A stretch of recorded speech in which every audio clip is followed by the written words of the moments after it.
এই মুহূর্তে আমার উপস্থিতি রয়েছে বাংলা ঝাড়খণ্ড সীমান্ত এলাকাতে।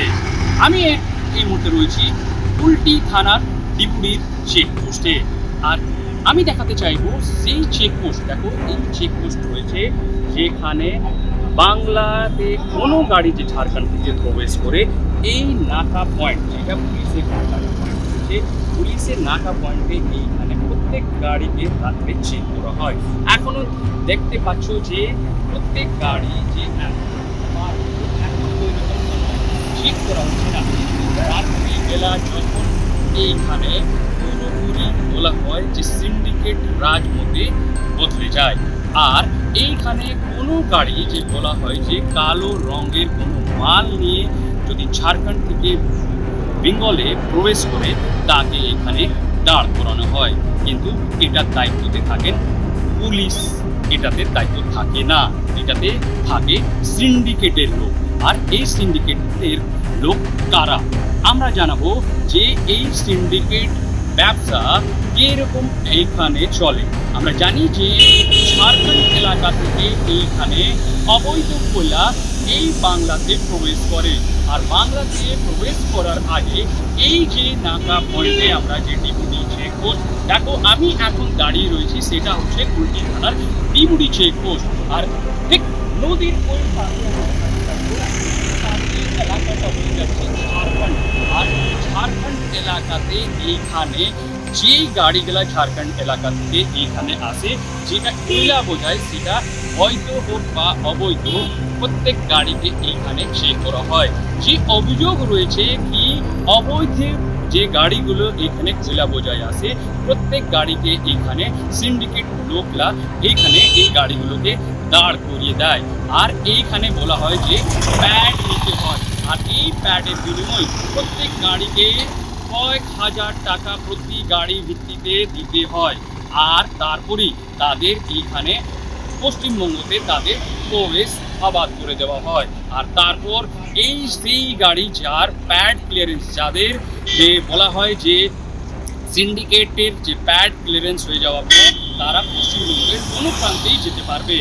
আর এখন আমি দেখানোর চেষ্টা করব, দেখো এই যে জায়গা রয়েছে যেখানে দেখতে পাচ্ছ এখন পুরো এলাকা থেকে এখানে দেখো সিন্ডিকেটের যে রাজ যে বলা হয় যে প্রত্যেক দিন রাত্রে এখানে তবদিল হয়ে যায়। কিন্তু এখন তুমি দেখতে পাচ্ছ যে চৌরঙ্গি ফাঁড়ির মধ্যে এই যে ডিপুটি নাকা চেক পয়েন্ট পড়ে, এইখানে এখন পুলিশ রয়েছে, দেখতে পাচ্ছ এইখানে ট্রাফিক পুলিশ রয়েছে। আর এইখানে চারদিকে যদি আমি অন্যদিকে দেখাতে চাই, যে দেখো এইটা রয়েছে যে পুলিশের যে ডিপুটি যে চেকপোস্ট। আর এইখানে এখন দেখো পুলিশ বসে রয়েছেন। আর কিন্তু রাত্রে বলা হয় যে এই পুরো দখল নেয় সিন্ডিকেটের লোকরা। আর সিন্ডিকেট লোকরা এইখানে দখল নেওয়ার পর যে দেখতে পাচ্ছ এখানে সরকারি হয়েছে, বলা হচ্ছে রাত্রে পুরো সিনারিওটা চেঞ্জ হয়ে যায়। এইখানে পুরো দখল নেয় সিন্ডিকেটের লোকরা। আর যে বলা হচ্ছে যে সিন্ডিকেট লোকরা এখানে প্রত্যেক দিনই এই যে বাংলা ঝাড়খণ্ড সীমান্ত, ঝাড়খণ্ড যে সীমান্ত এলাকা রয়েছে, এইখানে প্রত্যেক গাড়িকে আটকে দেন, যদি ওটা বৈধ হোক বা অবৈধ। বলা হচ্ছে প্রত্যেক গাড়িকে এইখানে প্যাড নিতে হয়, সিন্ডিকেটের প্যাড না নিলে গাড়িকে এখানে প্রবেশ করতে দেওয়া হয় না পশ্চিমবঙ্গতে। আমি দেখানোর চেষ্টা করবো, দেখো এইখান থেকে মাত্র কিছু দূরই, কিছু মিটার, যদি বলা হচ্ছে 200 থেকে 300 মিটার মধ্যেই দেখো এইখানে যে সিন্ডিকেট অফিস যে অপারেট হচ্ছিল, সেইখানে এখন সকাল থেকে ইডির হানা শুরু হয়েছে। আর এই যে রাস্তা আমি দেখাতে চাইবো, এই ঝাড়খণ্ড বর্ডার থেকে মাত্র কিছু মিটার দূরেই রয়েছে এই সিন্ডিকেট অফিস, যেখান থেকে পুরো যে সিন্ডিকেট প্যাড সিস্টেম, যেটা সিন্ডিকেট অফিস আমি দেখানোর চেষ্টা করবো। দেখো এই যে দেখো আমি ঠিক রাস্তা ধরে ওই এলাকা যেতে চাইছি, যেখানে এখন পুরো এলাকাকে যে সেন্ট্রাল ফোর্স যে সিআরপিএফরা ঘিরে ফেলেছে, তারা সকাল থেকে এখানে রেড চলছে। আমি দেখাতে চাইবো সেই অফিস এখন দেখতেই পাচ্ছি মাত্র কয়েকশো মিটার 100 মিটার মধ্যেই হচ্ছে, কারণ এই সিন্ডিকেট অফিস এখান থেকে অপারেট হচ্ছিল, যেখান থেকে বলা হচ্ছে যে বিভিন্ন পেপার দেখো পার্কিং এরিয়া, প্রত্যেক গাড়িকে যখন এখানে ডিটেইন করে এই যে পার্কিং এরিয়া রয়েছে, সেই পার্কিং এরিয়া নিয়ে আসে এখানে দাঁড়িয়ে দেওয়া হতো। তারপর তাদেরকে এইখানে সিন্ডিকেটের প্যাড নেওয়া হতো। সিন্ডিকেট প্যাড যদি সিন্ডিকেটের টাকা যদি না দেওয়া হলে সেই গাড়িকে এখানে আটকে দেওয়া হতো। এখন আমি সেই সিন্ডিকেট অফিস যেখানে সকাল থেকে রেড চলছে সেটা আমি দেখানোর চেষ্টা করবো। দেখো এইখানেই দেখো আমি দেখাতে চাইবো, দেখো সেই ছোট্ট অফিস যেখানে দেখতে পাচ্ছ যে এখন রয়েছে সেন্ট্রাল ফোর্স। সকাল থেকেই এইখানে সেন্ট্রাল ফোর্স পুরো এলাকাকে ঘিরে ফেলে, আর সেখানে যখন এই রেডটা শুরু হয় তখন পুরো যে বলা হচ্ছিল যে সিন্ডিকেটের যে কাজ পুরো অপারেশনের মধ্যে ছিল, তারা সকাল থেকেই তখন প্রথমেই পুরো এলাকাকে ঘিরে ফেলে। দেখো এখনও দেখতে পাচ্ছি সেন্ট্রাল ফোর্স এখনও দাঁড়িয়ে রয়েছে, আর সেই এই ছোট্ট দোকানের মতো 10x10 বলা হচ্ছে যে এই রুম রয়েছে, আর এই রুম থেকে পুরো যে সিন্ডিকেটের ব্যবসা, অবৈধ কয়লা ব্যবসা, যে ঝাড়খণ্ড থেকে যে গাড়িগুলো আসতো এইখানে সিন্ডিকেটের প্যাড নেওয়ার পর পুরো বৈধ হয়ে যেত। প্রত্যেক গাড়িকে যে বলা হচ্ছিল যে এইখানে কয়েক হাজার টাকা বিনিময়ে এইখানে যে সিন্ডিকেটের যে প্যাড নেওয়ার পর বৈধ করে দেওয়া হতো, আর তারপরেই তাদের পুরো পশ্চিমবঙ্গ জুড়ে পুরো তাদের প্রবেশ আবার থাকতো। আর এই যে কীরকম পুরো সিস্টেমটা হতো, বলা হতো কি প্রথম যেখানে আমি দেখালাম বাংলা ঝাড়খণ্ড সীমান্ত, সেখানে তাকে গাড়িটা আটকে দেওয়ার পর এই যে পার্কিং লট রয়েছে, দেখো এইখানে পার্কিং লট রয়েছে বাংলা ঝাড়খণ্ড সীমান্ততে পুলটি থানার, এইখানে গাড়ি আটকে দেওয়ার পর তারপর এইখানে তাদেরকে কাগজপত্র কত ওজন রয়েছে সেই হিসাবে বলা হচ্ছে টানে তাদেরকে পেমেন্ট করা হতো। আর তারপর দেখো এই অফিসে যে বিভিন্ন নথিপত্র নিয়ে এসে এখানে আসতো, তারপর ওখানে চেক করা হতো তাদের কত ওজন রয়েছে, সেই ভিত্তিতে বলা হচ্ছে যে সিন্ডিকেটের যে রেট রয়েছে সেই হিসাবে কয়েক হাজার টাকা দিয়ে প্রত্যেক টানের ভিত্তিতে তাদেরকে পেমেন্ট করা হতো। তারপর এইখান থেকে সিন্ডিকেটের প্যাড নেওয়ার পর গাড়ি যে অবৈধ কয়লা ব্যবসার যে ট্রাক সেটা বিভিন্ন প্রান্তে, পশ্চিমবঙ্গের বিভিন্ন প্রান্তে চলে যেত।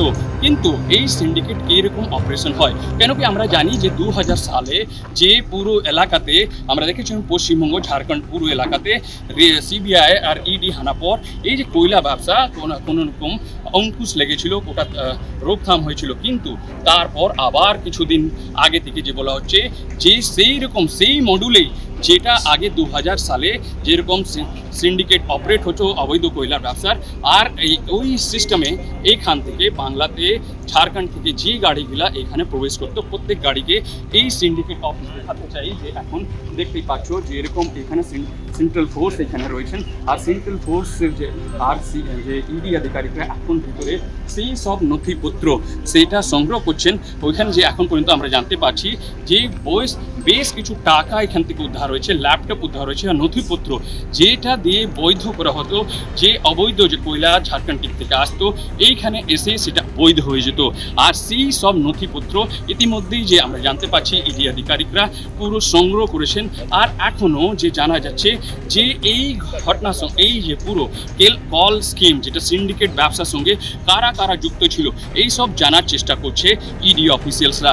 আমরা জানি যে আজ সকাল থেকে পশ্চিমবঙ্গ সহ যে ঝাড়খণ্ডের প্রায় 40টি জায়গাতে এইরকম রেড চলছে। শুধু পশ্চিম বর্ধমানের কথা যদি আমরা বলি তো কুলটির এই যে কুলটি থানার যে ডিগুডি চেকপোস্ট এলাকা যে বাংলা ঝাড়খণ্ড সীমান্ততে এলাকাতে এটা অবস্থিত রয়েছে সেইখানে রেড চলছে। আর এর ছাড়াও রানীগঞ্জ এলাকাতে বলা হচ্ছে যে সুন্দর ভালুটিয়া যে আছেন তার বাড়িতে রেড চলছে। অন্যদিকে দুর্গাপুরতে একাধিক বাড়িতে যেখানে নারায়ণ খড়কা যে একটা কোল কিংপিন রয়েছেন তারও বাড়ি যে ফ্ল্যাট রয়েছে তারও বাড়িতে চলছে। সাথে সাথে দুর্গাপুরের লোকেশ সিং আর যে বলা হচ্ছে যে চিন্ময় মণ্ডল আর এরকম বেশ কিছু যে কোল স্ক্যাম সঙ্গে জড়িত ছিলেন তাদের বাড়িতে ইডির হানা চলছে। এখন পর্যন্ত স্পষ্ট নেই কি কি নথিপত্র উদ্ধার হয়েছে, কিন্তু একটা জিনিস স্পষ্ট রয়েছে যে আগামী 2026 যে নির্বাচন হতে চলেছে তার আগে এইরকম ইডির হানা আর যে নতুন যে সিন্ডিকেট যে ফর্ম হয়েছিল আর তার যে ব্যবসা এইরকম ছোট ছোট অফিস যেটা দেখতে পাচ্ছ যে বাংলা ঝাড়খণ্ড সীমান্ত এলাকা থেকেই এই পুরো ব্যবসাটা অপারেট হচ্ছিল, সেই অফিসে ইতিমধ্যে ইডির অফিসিয়ালসরা হানা দিয়েছে। এর ছাড়াও পুরো ব্যবসা কীরকম চলতো এটা জানার চেষ্টা করছে ইডি অফিসিয়ালসরা। এখন দেখার কি জিনিস সামনে আসে, কেন কি আমরা দেখেছি যে মডাস অফ অপারেন্ডি যে ছিল সেটা স্পষ্ট ছিল কি প্রত্যেক গাড়ি যে অবৈধ গাড়ি যে কয়লা বোঝাই ট্রাক যে ঝাড়খণ্ড দিক থেকে আসছিল তাদেরকে প্রবেশ দেওয়ার যে পূর্বে আবাদ প্রবেশ দেওয়ার জন্যে সিন্ডিকেট ফর্ম হয়েছিল। আর এই সিন্ডিকেট ফর্ম করে এইখানে পুরো ব্যবসাটা এইখান থেকে পুরো ঝাড়খণ্ড পর্যন্ত আমরা দেখেছি ঝাড়খণ্ড থেকে পশ্চিমবঙ্গতে বিভিন্ন প্রান্তে যে কয়লা বোঝাই ট্রাক এইখানে আবাদে চলে যেত, আর তার জন্যে ওইখানে কোনো পুলিশ তাকে আটকাতো না। কেন কি এই যে সিন্ডিকেটের প্যাড নেওয়ার পর পুরো যে অবৈধ কয়লা যে ঝাড়খণ্ড থেকে আসছিল সেটা বৈধ হয়ে যেত, আর সেই ট্রাক নিজে নিজের ডেস্টিনেশনে পৌঁছে যেত।